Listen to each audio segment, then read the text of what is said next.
এখন যেহেতু এই খেলাটাও গুরুত্বপূর্ণ, আপনারা সবাই তো উদ্গ্রীব হয়ে আছেন এই আসনটার প্রতি একটা আলাদা, আপনাদের এই ম্যাচে যদি এখন আমি ফিল্ডের থেকে চলে যাই তাহলে ম্যাচটাই তো শূন্য হয়ে গেল। সুতরাং এই ম্যাচটা ইন্টারেস্টিং করার জন্য আমার আপাতত ফিল্ডে থাকাটা জরুরি বলে মনে করছি আমি।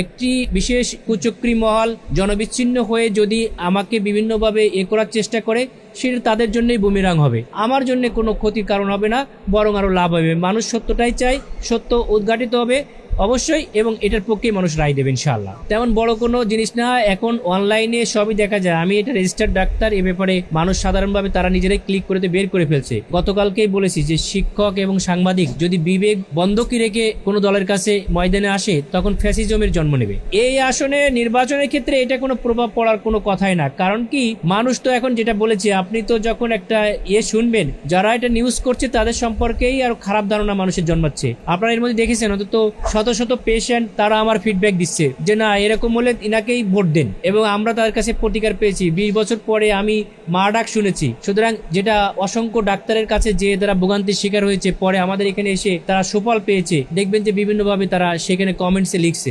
একটা জায়গায় যদি চাঁদা মুক্তভাবে ধরেন একটা বাজেটে 1000 কোটি টাকার 100 কোটি টাকা যদি চাঁদাতে চলে যায় আর যদি না যায়, তখন ওই ভ্যালুটা ডিস্ট্রিবিউশন হয়। কিন্তু জনগণের উপরে ওই 100 কোটি টাকা যদি ডিস্ট্রিবিউট করে দেওয়া হয়, তাহলে যে জিনিস আপনি 80 টাকায় পাওয়ার কথা সেই জিনিস তখন আপনি 40-50 টাকায় পেয়ে যাবেন। বিভিন্নভাবে এটা সুবিধা কিন্তু আপনি পাবেন। একটা সন্ত্রাস মুক্ত যতক্ষণ একটা অঞ্চল থাকবে, এই এলাকার মধ্যে আপনারা দেখেছেন যে ইউনিভার্সিটির মধ্যে গুলি করতে যেয়ে একজন আরেকজনের গুলি করার মধ্যে সাধারণ মানুষ মারা গেছে। সুতরাং একটা এলাকা যখন দুর্নীতি মুক্ত হবে, সন্ত্রাস মুক্ত হবে, তখন আপনিও নিরাপদ, আপনার পরিবারও নিরাপদ। প্যাসিভ ভাবে যখন কোনো উন্নতি হয় সকলেই তার ফল পায়, তেমনি কোনো খারাপ কিছু হলে সেটার ফল সকলকে ভোগ করতে হয়।